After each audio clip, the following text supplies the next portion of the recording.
Ambassador Hill, that was an amazing kind of tour de force of what's happening in the world at the moment, particularly, and we mentioned earlier about the situation in Syria. I even got the NFL into it. And too. that's just playing to the audience. It's great. You didn't get me going on Tom Brady, though. I mean, I literally had no idea what you were talking about at that point because I'm English, but I appreciated you were speaking to this audience, so that was fabulous. Now, is that what you are? That's what allegedly. Okay, yeah. Okay. I was once too.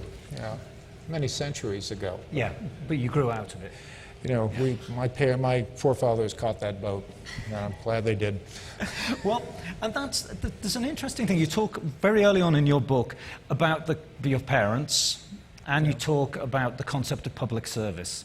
And that's the theme that goes through your book, being a diplomat in your view. And actually, as I said, I think I personally see being at a university as an extension of that idea of public service. It's an interesting one because there's the famous old quote is, a diplomat is a good man sent abroad to lie for their country. Now, obviously, we've extended that bit because we now send women to lie for their country as well. I don't buy that. I mean, I've heard that many times. I never lied for my country. I never did. What I did was to try to be clear, because it's very important, and do it usually in sorrow rather than anger. By the way, getting angry at people, I mean, try it at work, try it in your family. It's not a very effective way to get your... So what you try to do is say, look, I'm very sorry, but this can't work for us. And to be very clear what will happen. So I think an important part for being a diplomat, and I try to have this come across in the book as well, is the idea that, you're out in some place way far away, and you're dealing with some local leader, and, you may not like this person. He may be eating small children for breakfast or something like that. You may not like it. What you try to do is keep the door open to talk and be clear about what your country plans to do about this situation.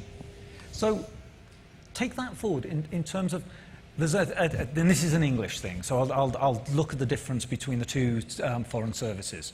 In Britain, with the very few exceptions, the diplomatic service is a career job, and people go into it and they progress. In the US, you have people like yourself, and then you have, going back to Joe Kennedy being appointed as ambassador to the UK, actually Caroline Kennedy is the ambassador to Japan now. You have a whole situation. You're picking on the Kennedys? I love the Kennedys. Yeah. I make no apology for it. Not the world's greatest ambassadors, but they may be better as politicians. But that's to my point. The idea that you suddenly will parachute, especially into really important countries, Britain, Japan, the United Nations. People who do not come from a diplomatic background aren't schooled in the nuances of the grey areas. Yeah. Doesn't that actually create fairly large problems in the way that the actual service operates? You think? Yeah.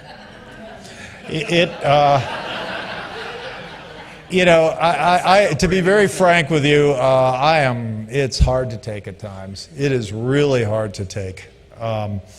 And you're absolutely right. It is utterly painful to watch because, look, it's not that these people are not without talent. Many of them have enormous talents.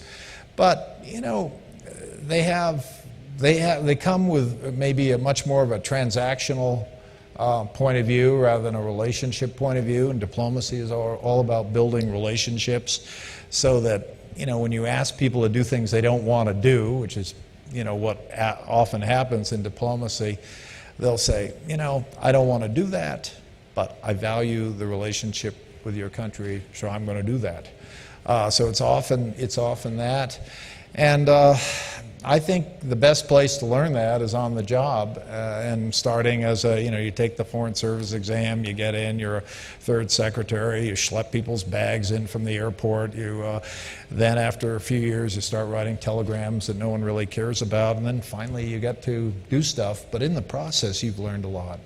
And I do think we have to, as a general rule in this country, be a little careful about turning everything into a political spoils system, every senior job. And I think it kind of comes from the perspective, really, that government is some kind of not serious thing. that government, it consists of people who don't work hard, who don't really have tough things to do, and who don't do them well. You know, I hope something that came across in my book is I spent a lot of time talking about my colleagues. Because, you know, it's really a team sport. I mean, you're not out there, you know, you've got, you know, your people, you're asking them to do stuff and get stuff done. So it's all about having your colleagues out there. And so these are tough issues. And, you know, when I think back to the State Department, you get in around 7 o'clock because you'd have to go through the intel reports to have your 8 o'clock meeting with, in my case, Secretary Condoleezza Rice. And then it's just one mad thing after the next, and before you know it, it's literally 7 in the evening, and everyone's still there. I mean, you call someone, you know, the Indonesia desk officer at 7 o'clock, you know, she's still there, and you say, okay, how are we doing on that issue? Okay, I've got the memo up to the secretary. Has it cleared yet? Well, I think I can get it cleared through the Undersecretary of Political Affairs, and we'll get it up there. It should be up there by 8. You know, these are people who work hard, and this rap, you know, that I hear that, oh, you know, these government guys, we need to bring in the private sector, they'll clean it up.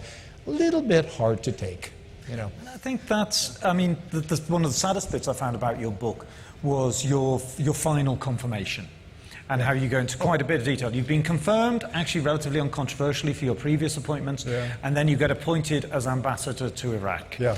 And initially it's like, that's a good idea. You've got somebody who knows what they're doing, God forbid. And then it becomes this, I can't remember what you said, it was very funny, it sort of, suddenly it became it wasn't debacle, it was because suddenly it was an issue, it was a problem, it was a controversy. I mean, Sam Brownback, who is a senator from Kansas, now the governor of Kansas, conducting Kansas doesn't have a foreign policy, is after all I can say. Yeah, but they are supposed to have a fiscal policy, and I gather so anyway, so he's running, I guess, what they call Brownbackistan now. But his point was that he held up our ambassador to Korea, a very talented woman named Kathleen Stevens, and he held her up. And we couldn't figure out why he was holding her up. He wouldn't, you know, in the Senate, if one senator says no, then you can't move ahead with the nomination. So Kathy was held up, and Kathy, you know, she was trying to check, our congressional relations people were trying to check, and finally this wonderful senator, since retired, named John Warner from Virginia, a Republican from Virginia, a wonderful guy, who among many other amazing things in his life was married to Elizabeth Taylor. But he found out what it was Brownback felt that our nuclear negotiations with North Korea that I was conducting, that we had not created enough scope for human rights. And by the way, North Korea is probably the worst human rights offender in the world. I mean, so Brownback has a point about North Korean human rights. So I talked to Warner about it, and we agreed that, you know, it wasn't like going swimmingly that we were getting them to give up their nuclear weapons. So the idea that we're going to say, and now that we're making so much progress on nuclear weapons, we're going to add your human rights record to the, I remember the Russian diplomat said to me, what, you don't think this is hard enough? You're bringing in human rights? So I said, look, if we get through this, dismantlement of their nuclear facility, and we told the North Koreans we would begin a dialogue to discuss exchanging embassies. And I told Warner that we would create a channel in the context of establishing embassies, a channel with the North Koreans to begin to raise their human rights issues. Warner said, great, talked Brownback into it, I talked to Brownback, we were good to go. Trouble is we never got that far. But Brownback wasn't taking notes and couldn't really remember what I had agreed to, and so said, well, you haven't raised you know, human rights as you promised, so now I'm going to prevent you from going to Iraq. Beautiful. Yeah. And John McCain, who I'm actually usually quite a fan of, doesn't cover himself in glory as well, because he decides to play political football using you as the ball with the Obama administration over something that you had nothing to do with. Well, exactly. There was something called the Surge. And the Surge was the very, I think, important and successful tactic of bringing in more forces in Iraq to try to seize territory grabbed by terrorists, hold the territory, build on the territory, you know, try to create an economy, and then transfer it back to the Iraqis. So the surge was essentially an elaborate sort of adjustment of what the military would call troop-to-task ratios. But unfortunately, a good idea, a good tactical idea, became a sort of religious conviction in the eyes of some people. And so if only we had the surge in, Afghanistan or Upikistan, any problem out there in the world, just the surge, and we will prevail. And so John McCain felt that Barack Obama, who ran a campaign of saying we got to get out of Iraq, which I did not agree with necessarily, but he did not embrace the idea that the surge had been the secret sauce that had made the whole thing perfect. And so I was Obama's first ambassador nominee. Not that I really knew Obama.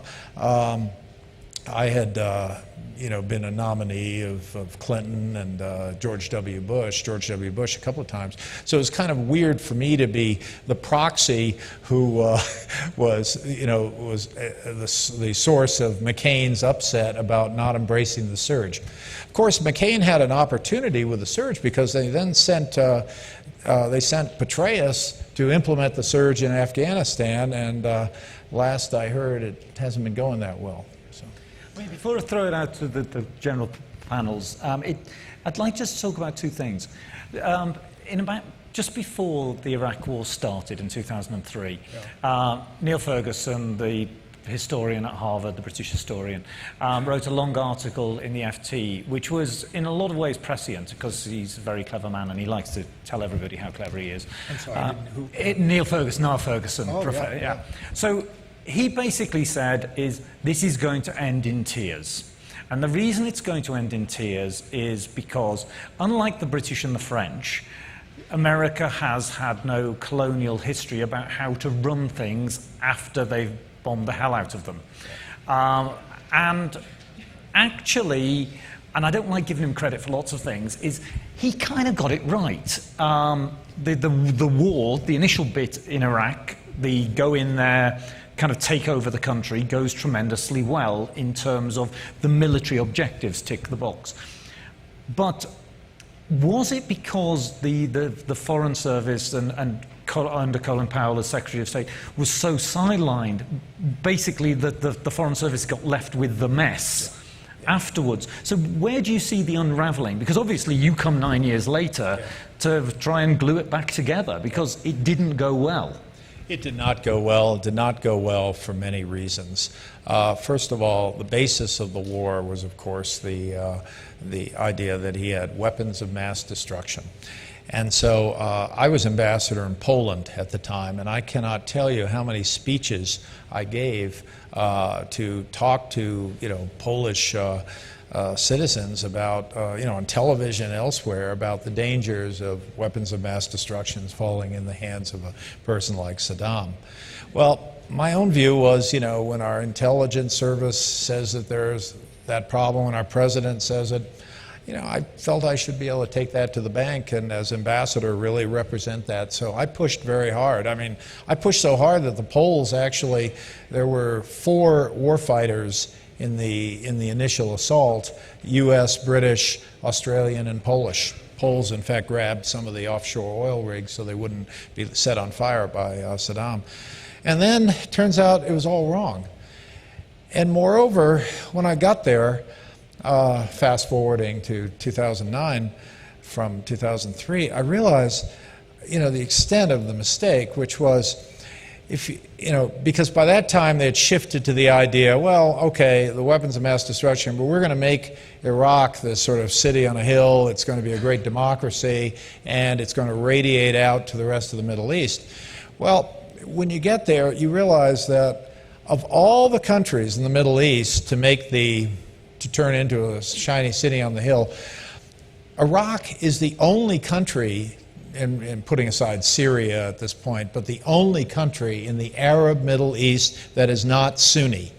So if you are part of the 20% Sunni minority in Iraq, and you have just been, you've been in charge for centuries, and now the Shia, goat herders are now in charge, you're absolutely resentful of it. You feel you should be in charge, not these Shia. So even if Iraq became this shining city on the hill, it was a Shia thing, which the Sunnis, and remember, even though they're only 20% Sunnis, they have a kind of strategic depth, because you go all through the Middle East and every country is Sunni. Now, the Shia leadership should have tried what Nelson Mandela tried, although I hasten to add Mandela was not always successful, and nor were his successors successful, of reaching out to this minority. Mandela reached out to the 20% proposition in South Africa who were whites and said, look, whites, we want you to be part of the future of South Africa. So Nouri al-Maliki, to name one of the Shia prime ministers, he should have been reaching out to the Sunnis, and he should have said, you Sunnis, we want you to stay, we want you to be part of the future of Iraq. It doesn't matter whether you're Sunni or Shia. Well, to know Nouri al-Maliki, I mean, first of all, if he ever had charisma, it cleared up a long time ago, because he was about as, unpleasant a person as I've ever dealt with. But he was also, a person who had been victimized by the Sunnis throughout his life. So he was, he didn't have that Nelson Mandela. I mean, there's a reason Nelson Mandela got the Nobel Prize, and to put it mildly, I don't think Nouri al-Maliki will ever get that. So, I don't think we understood that. I don't think we understood the depth of it. It doesn't mean they've been fighting for 1,300 years. As some people will say, this thing goes quiescent, it goes into remission. It doesn't mean people hate each other for 1,300 years. But it does mean that sectarianism is an issue today in the Middle East. I don't think it was just started by the Americans in 2003. There are a lot of reasons why sectarianism has risen, part of it being the decline of these nation states, the fact that they got more corrupt, etc. A lot of reasons, but what is abundantly clear is we didn't understand it. And then for people, including some of these generals who are coming back saying, look what I've done, and then say, well, this is now up to the State Department. They need to do the political reconciliation task, like, we built the bridges, and then they just need to do these political reconciliation. I'm sorry, that's a tough business. And, I've sat with these Sunni sheikhs out in Anbar, and, they're sitting there, when they have one too many glass of orange juice, they go into these sort of dry drunks about how awful the Shia are, and you have to say, well, look, there are a lot of them, you have to accept them. They don't accept them. It's going to be a long-term proposition, and to say that diplomacy failed is simply not to understand the task that diplomacy was kind of stuck with. Well, diplomacy didn't really get allowed in until quite late on in the game. Yeah. Also, do you think that what you were talking about earlier, which is choosing sides, do you think that America and Britain tried to back winners too early and sort of cherry-picked various members of the various sections? Well, yeah. Are you talking within Iraq? Within Iraq, yes. Yeah, I mean, everyone would meet their favorite future Iraqi president. You'd meet someone and go, God, I wish he could be president. I kept thinking back to my Peace Corps experience. I want Adel Abdul Mehdi to be the next prime minister, but I don't vote in Iraqi elections. Iraqis vote, and I couldn't see a lot of support for Adel Abdul Mehdi, who, by the way, was a smart guy, spoke English. Every foreigner who came would flock to Adel, and Adel would talk to them. They go, oh, if only he could be prime minister. We don't vote. And, Adel had political issues that he could not get, he could not speak in front of a crowd or things like that. So, choosing someone else's leader, very fraught process. And yet, you have to this day people saying, well, we should never have allowed Maliki to stay. I would have loved to get rid of Maliki. What am I supposed to do? I mean, how do you do that? You go to the prime minister, Mr. Prime Minister, I think you ought to leave. You're clearly not part of the solution. Yeah, the good old days, you got it, you got it. So if you really want a sort of Iranian coup, if you really want a Latin American coup, try it today. It's not easy. Yeah. It wasn't really easy then either, and didn't actually end well. Actually, a lot of the seeds of the problems were that we're going to replace Arbenz in Guatemala, we're going to place Mossadegh in Iran. And by the way, it's tough, it's tough to, as I think we're discovering, it's tough to choose your own leaders, let alone someone else's. So. I will let other people speak eventually. The one last thing I had is this idea of trust and integrity. Now, you were intricately involved for many years with the negotiations with the North Koreans. Yeah. Probably, I would venture to guess, the most difficult partner if any country in the world. Unpredictable, unreliable, on every criteria. Unlikable, yeah. And simply unreliable. I mean, you would negotiate something at 10 o'clock in the morning, you thought you had it done, they'd say, can we take a break? You know, you'd come back at 10:30 and they would have said, no, we don't agree to that. Or he would say, new instructions, you know, as if they're getting these diplomatic instructions. And so, you know, when Kim Dae-gwan pulled that on me, I said, oh, what a coincidence. I just had some new instructions and they are not to talk to you anymore, whereupon I stood up and walked out. And then I tattletaled to the Chinese. And the Chinese really wanted us to, you know, work this out because they were the chair of the six-party process. And so my Chinese counterpart would say, oh, you have to talk to them. I said, no, I don't. Not if they're going to agree to one thing at 10 o'clock and disagree with the same proposition at 10:30. I said, you need to fix this. I said, I'll be nice to them, but you can't. You need to be the bad cop. Chinese have a long genre of movies of good cop, bad cop, the way we do. So I said, you know, you go talk to them or bring them in here. When I come back, I want to see blood on the floor. And the Chinese would get us back on track, but it was tough going. And do you think actually in terms of your hardest process that you've done, it does come over in the book that really, the sheer resilience of, this was years. I mean, this wasn't just go in there, lock everybody in Dayton for a few months and then hope for the best. This was backwards and forwards. What happened in Dayton? You know, Dayton was the implementation of an agreement put together by French, British, Germans, Americans, Russians. It's called the Contact Group Plan, and we basically drew up what Bosnia should look like in about 3 pages. And you know, everyone laughed at it when it first came out in 1994. But gradually, as everyone else's maximalist idea, you know, that you could get rid of the Muslims or get rid of the Serbs, and as everyone kind of understood you need a process where everyone has a little, you know, bit of the action, people kind of coalesced around the Contact Group Plan, and then you could define a moderate by someone who endorsed the Contact Group Plan and a radical by someone who didn't. You know, I think people should think about that in Syria. So when we got to Dayton, it was a matter of taking this plan and implementing it, and the implementation is often the hard part. The audience. Questions? Yeah. I'll just use the mic. First of all, I just am so thrilled you're here. Thank you. Because what we try to teach our leaders and all these programs we all do, we do a lot of different stuff, is how to be able to still smile after what someone like you must have gone through.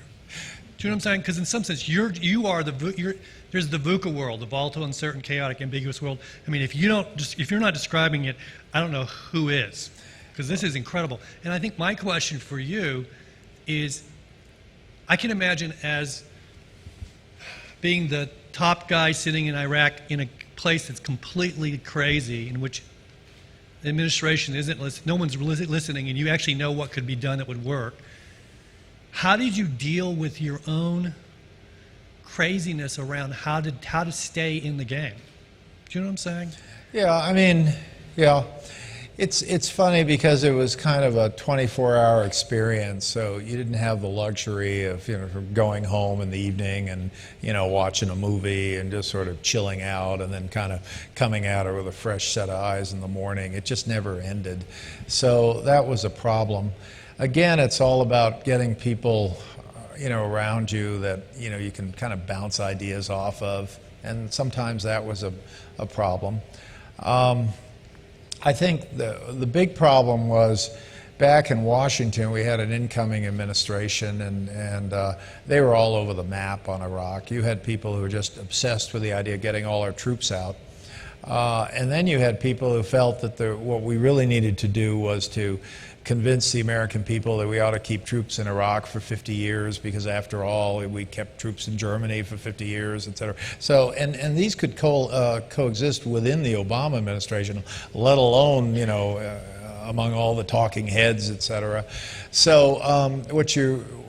what I felt I kind of lacked in Iraq was someone sort of watching my back back in Washington.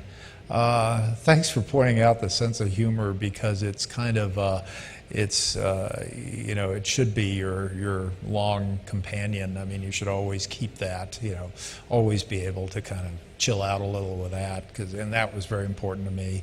Yeah, you felt very alone, and you would feel you know what's right, and then you try to come in with a message, and like I would send a weekly memo to Secretary Clinton and President Obama, but I didn't, I felt Maliki was going to win that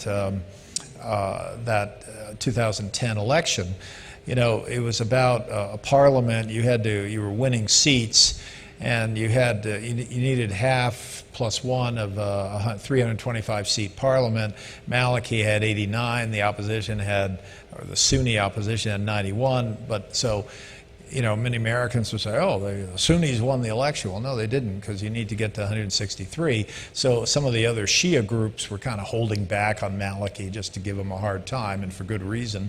So he had to go out and work for those extras. But then the Sunnis would go and talk to CNN about things, and then next thing you know, you have, the Sunnis won the election and the Americans are doing nothing to restore, the actual winner, even though you don't win anything when you've got 91 seats, because last time I checked my arithmetic, that's not half of 325. So, you're up there talking to the Kurds, and the Kurds said, we're not going to vote for these Sunnis, we're not going to allow that. And you try to explain this stuff back to Washington, no one really understands it.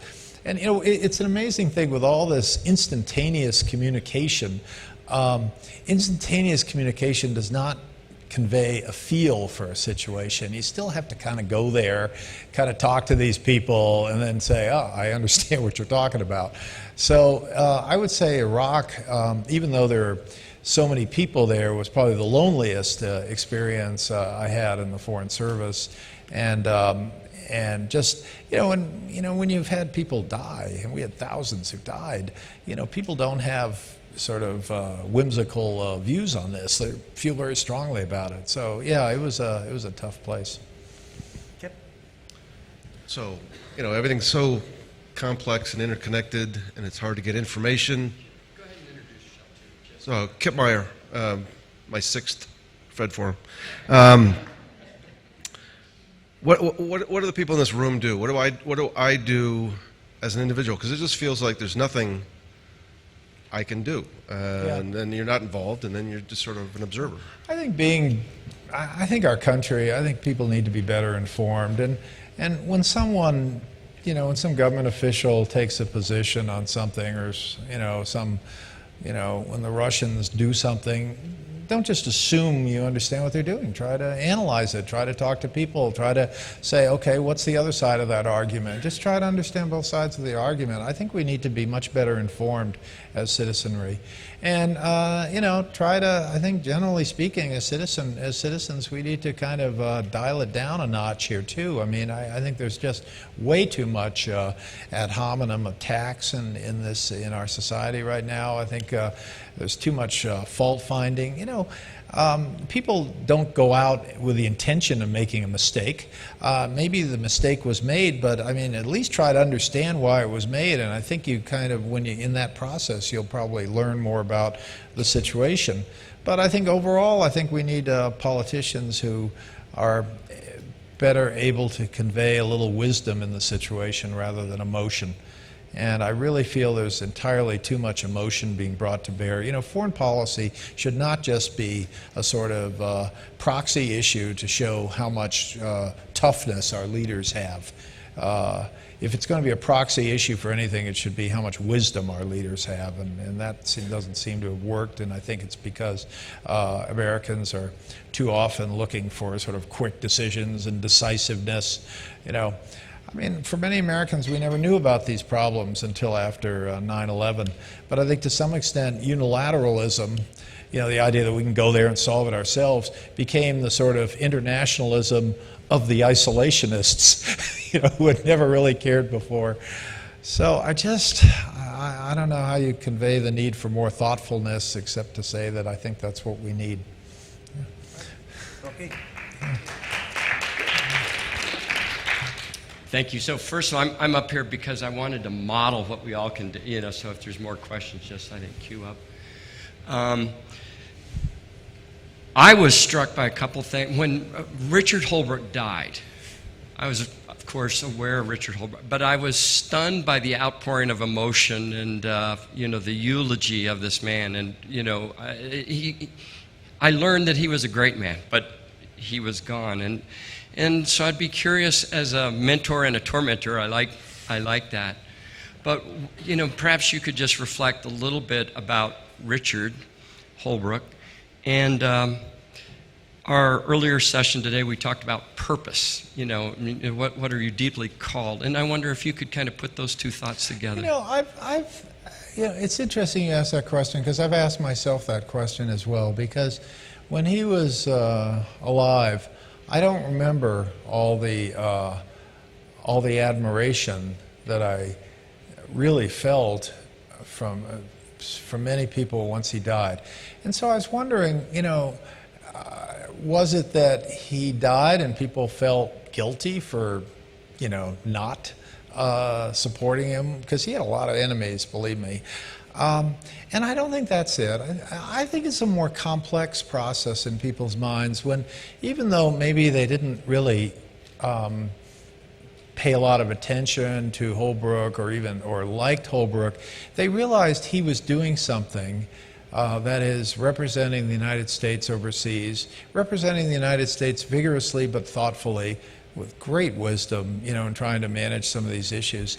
And so I think when he died, I think people were sort of, without even thinking about it, I think this is more of a gut reaction, and I think people didn't even know why their emotions were feeling this way, were coming out this way. But I think people were saying, oh no, we've lost somebody who kind of gets what the game is, and the game is to be out there and trying to get stuff done, but not having wars all the time, or not, you know. And Holbrooke, you know, for all this talk about his muscular diplomacy, I mean, you know, he did that to try to, you know, make sure people knew that he was out there fighting as hard as he could, but he was. But believe me, in the negotiations, they were far more thoughtful than that. And so I think when he died, people realized that a great national asset had somehow expired. And I thought that was a good thing. And but I felt we could have done better, as you know, both the administration and the Congress, et cetera, could have done better to emphasize the need to continue his work and what he was trying to accomplish. So I think people reacted the way you did, out of a sense of loss, but not of Holbrooke because they didn't know him, but a loss of an asset who was doing the right thing in the world. Do you think that he would have made a great Secretary of State? Oh yeah. Yeah. I mean, that's I mean, he'd drive us all nuts, and you know, he'd be calling meetings at 4 in the morning, and you go, Dick, do you know what time it is? I mean, you know, he'd drive you nuts, but you bet. You bet. And he also, and you know, my book, I have probably about 4 chapters on Holbrooke. First of all, he was wonderful to his team. He was wonderful to all of us. You know, he'd yell and then he'd forget about it. He was absolutely a team builder, and he empowered us. You know, when he'd send me off to somewhere, he'd call the president of that country and say, I'm sending Chris off. You know, when you talk to Chris, it's just like talking to me. So he understood that if you empower people and make them kind of known, and I became very known in this, it's an extension of his influence. So he got that. He never, you know, would say, well, what's he doing on CNN? I didn't tell him to go on CNN. He would kind of celebrate our success because he understood that it would, you know, help him. So I think as Secretary of State, I mean, one of the things I kind of lament is, you know, I think most people can't think of an active duty diplomat right now besides the Secretary of State. And I'd like to see a little more, you know, come on, let some of these people shine a little. And we don't see enough of it. Jen? Thanks. Jennifer Freeman from the Joan B. Kroc Institute for Peace and Justice, and I work From with... San Diego? Yes. I proudly have an award from you that's on my bookshelf. Thank you. I'm sure it's well deserved, as we've heard today. So I wanted to ask you, I work with women peace leaders from a lot of the countries where you have engaged with and been ambassador for. And to look at foreign policy as inherently a project of national self-interest, not just for the US, but for any country around the world. And you started by talking about your Peace Corps experience and the challenges of picking leaders for another country. Yeah. With the US's engagement in so many places, if we're involved with the war, then obviously we have a responsibility to stay engaged afterwards. But in a benevolent worldview of the role of diplomacy in helping to pick leaders that will create regional stability, economic prosperity, but behind that veil, of course, diplomats have to serve a lot of national political interests, economic interests, and of course, linking political will with the American public's interests. How would you deal with those inherent tensions within the purpose of diplomacy? So basically, if I'm being clear, and I'm a bit cold, so my brain's not functioning as well. But between the engaging as a diplomat in these countries with the end goal of seeking peace in the country, but what happens when there's a tension then between perhaps what the US interest might want in terms of leadership versus what the local population might want in terms of leadership? Well, my own view, as I suggested earlier, we shouldn't be picking other people's leaders. It's a very complex calculation, what makes a good leader. I mean, some people look good on paper are not very good leaders. It happens time and time again. And I think the best process is a democratic process. And I think the United States needs to accept the results of these of elections. Mind you, I don't like elections that are in the absence of institutions. I mean, one of the reasons the United States can go through this, circus every 4 years is that we can rely on pretty strong institutions to fall back on after we've gone through this, freak show. But many of these countries can't afford what we go through because they don't have the institutions. So I just want to put that marker out there. But I think we have to be prepared to live with the results of these elections. And I think many times it's absolutely the right result, and sometimes it's the wrong result. But I think we have to be honest with ourselves that we cannot make it the right result 100% of the time. And by the way, even when sometimes the person we wanted gets elected, and then lo and behold, that person, we were wrong. And I would argue we're wrong too often. I don't know if that answers your question, and let me just say about leadership training, that a lot of things that are done by American NGOs, I think it's terrific. I mean, I think all of these training programs are absolutely the right way to go. But it may not be that the eventual leaders come from these training programs, but I don't think there's any shame in that. I think these training programs have been largely successful, and I find it very inspirational when you see a new cabinet and some new democracy where 3/4 of the people have had some training programs from U.S. NGOs. I think they tend to be better cabinets. Hello, my name is Kirsten Hansen Garcia. This is my second Fred Forum.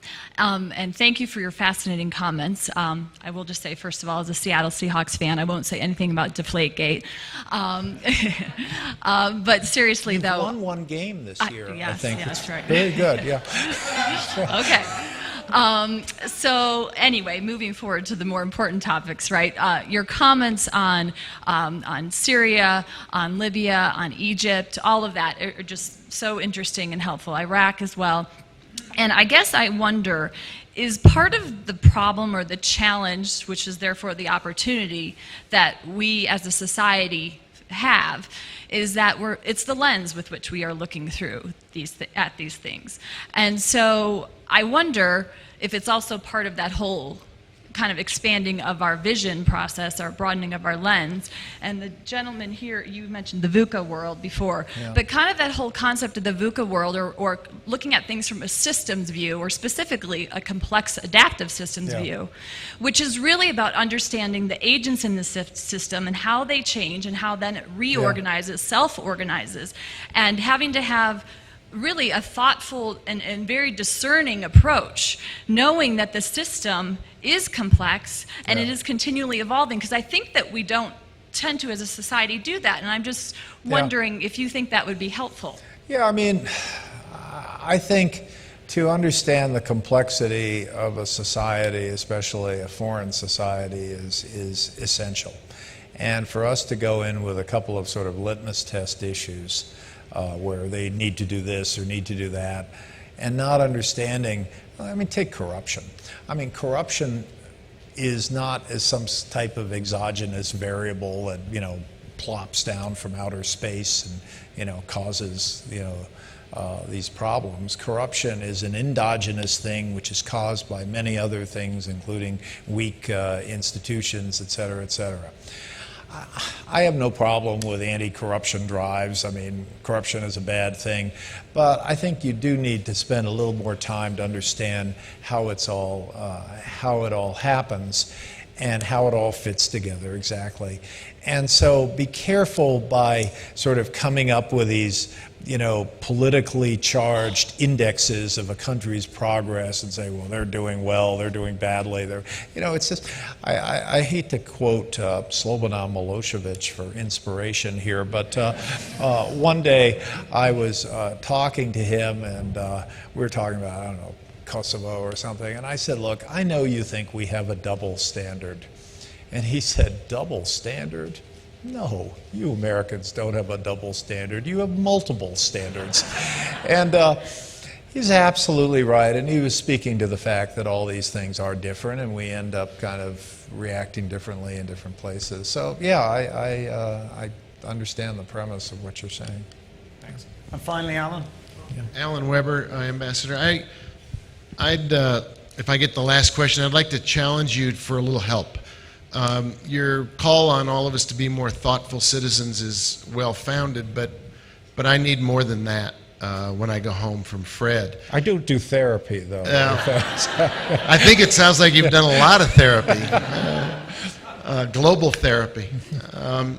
I think in terms frequently of narratives and storytelling as the way we make sense out of the world. And I think one of the things that we're witnessing with the freak show that you aptly called a freak show is it is a very oversimplified debate about toughness versus weakness and so on.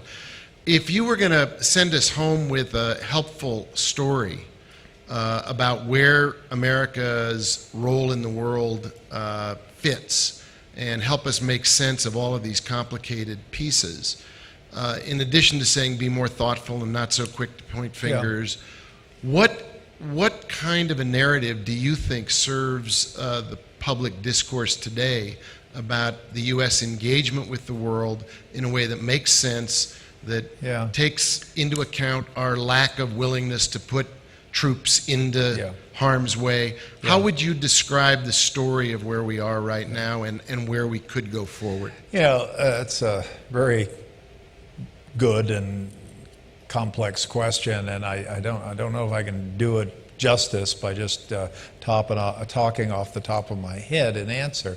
But I will say that, first of all, people who say that somehow the era of American leadership is past, they haven't really surveyed what's going on out there. And I think once they do, they would understand that our era has not passed. And in many respects, it may have only begun. I am not seeing the mantle of leadership being passed to the Europeans, as many thought 15, 20 years ago. I'm not seeing it passed to the Japanese, as people thought, say, 30 years ago.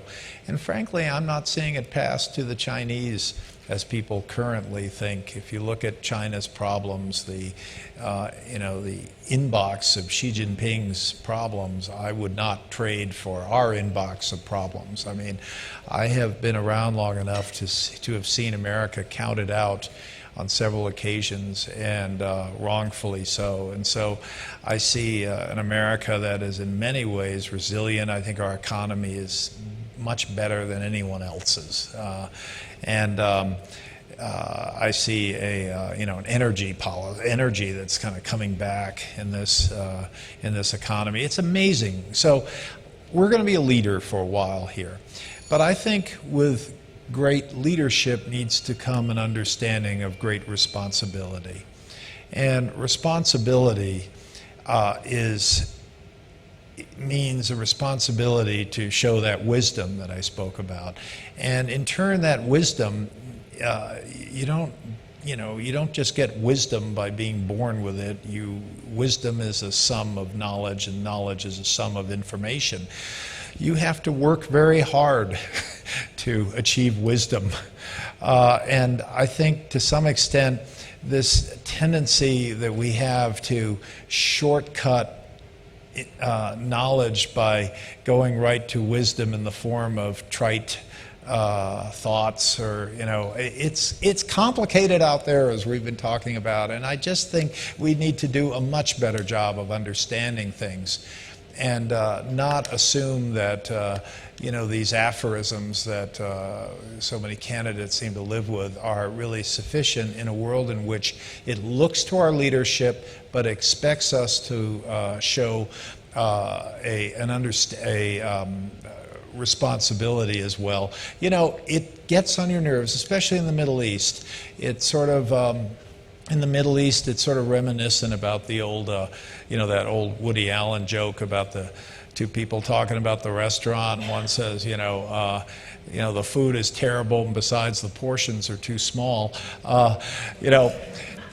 They criticize what we have to say about the Middle East, and then they complain we're not involved enough. So I really do feel we as a country need to do a much better job in our schools, everywhere with our citizenry, in understanding this world, that for better or worse, we are going to be playing a big role in the future. Thank you very much. It's been a great group. Thank